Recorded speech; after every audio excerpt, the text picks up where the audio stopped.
बिस्मिल्लाहिर्रहमानिर्रहीम। अस्सलाम वालेकुम स्टूडेंट्स, आज की इस लेक्चर में हम बिजनेस एंटिटी कॉन्सेप्ट को समझेंगे। बिजनेस एंटिटी कॉन्सेप्ट ये है कि हम बिजनेस और ओनर को जो है टू सेपरेट एंटिटी कंसीडर करते हैं।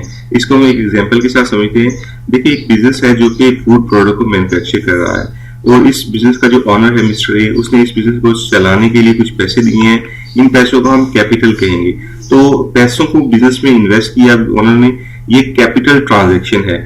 उसके बाद बिजनेस डिफरेंट ऑपरेशन करता है, डिफरेंट एक्टिविटीज करता है, जैसे वो गुड्स को परचेज करता है, एसेट को परचेज करता है, वो अपने डिफरेंट एक्सपेंसेस जो है उनको पे करता है, वो गुड्स को सेल करता है। ये सारी की सारी जो एक्टिविटीज है ये भी ट्रांजेक्शन है। इन सारी एक्टिविटीज से बिजनेस को या तो प्रॉफिट होता है या फिर लॉस होता है।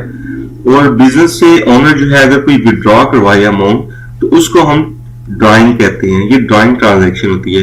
ये डिफरेंट ट्रांजेक्शन जो है यहाँ पर अगर आप देखें, ये सारी की सारी ट्रांजैक्शन जो है बिजनेस को इम्पैक्ट कर रही हैं। लेकिन अगर मैं कहूं कि ऑनर जो है उसने अपने घर का जो है वो इलेक्ट्रिसिटी का बिल जो है वो पे किया है, तो ये ट्रांजैक्शन जो है ये बिजनेस को इफेक्ट नहीं कर रही। तो जब हम अकाउंटिंग कर रहे होते हैं तो हम तमाम वो एक्टिविटीज, तमाम वो ट्रांजेक्शन जो बिजनेस को इफेक्ट कर रही है वो रिकॉर्ड करते हैं। और जो ऑनर को इफेक्ट कर रही होती है ट्रांजेक्शन, जैसे वो अपने पर्सनल जो एक्सपेंसेस है उनको मैनेज कर रहा होता है, अपनी होम का रेंट दे रहा होता है, उसके बाद वो अपने इलेक्ट्रिसिटी बिल्स जो है उनको पे कर रहा होता है, उन चीजों की हम अकाउंटिंग नहीं करते।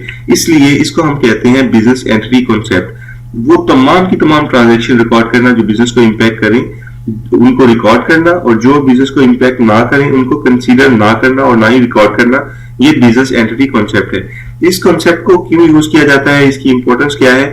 सबसे पहले देखें, अगर हमने बिजनेस की परफॉर्मेंस को मेजर करना है तो उसके लिए इंपॉर्टेंस है बिजनेस एंटिटी कॉन्सेप्ट की। उसके लिए डिफरेंट पैरामीटर्स को अगर हमें मेजर करना हो, हमें प्रॉफिटेबिलिटी देखनी हो, कैश फ्लोज देखनी हो, तो इसमें बिजनेस एंटिटी कॉन्सेप्ट हमारी हेल्प करता है। इसको हम एक एग्जांपल से समझते हैं। देखिए, एक बिजनेस है, जैसा कि हम जानते हैं कि प्रॉफिट एंड लॉस स्टेटमेंट जो है वो डिपेंड कर रही होती है इनकम और एक्सपेंस पे। अगर एक बिजनेस जो है, उस बिजनेस की जो फंड है, उसके ओनर जो है वो उसके फंड में से अपने एक्सपेंस भी मैनेज कर रहा है और बिजनेस के एक्सपेंस भी मैनेज कर रहा है, तो हम एक्चुअल नहीं बता सकते कि बिजनेस की जो एक्चुअल परफॉर्मेंस है, उसकी जो एक्चुअल प्रॉफिटेबिलिटी है वो क्या है। तो इसलिए अगर हम इनको सेपरेट रिकॉर्ड करेंगे तो हमें पता होगा हमारे बिजनेस की एक्चुअल परफॉर्मेंस क्या है, तो वो क्या अर्न कर रहा है, उसकी प्रॉफिट क्या है।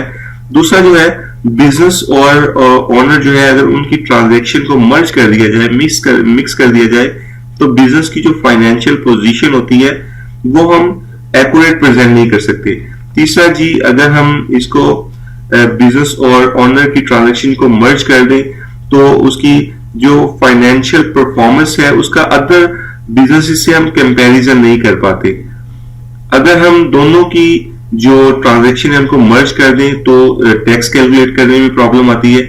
इसी तरह जब बिजनेस के अगेंस्ट कोई लीगल एक्शन होना हो तो उस टाइम बिजनेस के जो एसेट्स होते हैं, जो लाइबिलिटीज होती हैं, उनको एक्चुअल में अगर हमें फाइंड करना है, मालूम करना है, तो उसके लिए बिजनेस एंटिटी कॉन्सेप्ट जो है वो हमारी हेल्प करता है। क्योंकि ये सिर्फ बिजनेस की जो ट्रांजैक्शंस है उनको रिकॉर्ड कर रहा होता है, इसलिए हम एक्चुअल बता सकते हैं कि बिजनेस की एसेट्स क्या है और लाइबिलिटी क्या है। तो ये था बिजनेस एंटिटी कॉन्सेप्ट। मैं उम्मीद करता हूँ ये वीडियो आपके लिए हेल्पफुल रही होगी। ऐसे ही मजीद वीडियो से अपडेट रहने के लिए अभी हमारे यूट्यूब चैनल को सब्सक्राइब कर लें। अगर आप इसी तरह के बिजनेस से रिलेटेड और अकाउंटिंग से रिलेटेड तमाम के तमाम कॉन्सेप्ट्स जो हैं उनकी वीडियोस, उनके लिंक डिटेल से लेना चाहते हैं और स्टेप बाय स्टेप अकाउंटिंग को लर्न करना चाहते हैं, तो अभी हमारे व्हाट्सएप के नंबर पे मैसेज करें। आपको स्टेप बाय स्टेप गाइड किया जाएगा कि किस रूट को फॉलो करते हुए आप अकाउंटिंग पे ग्रेड कर सकते हैं।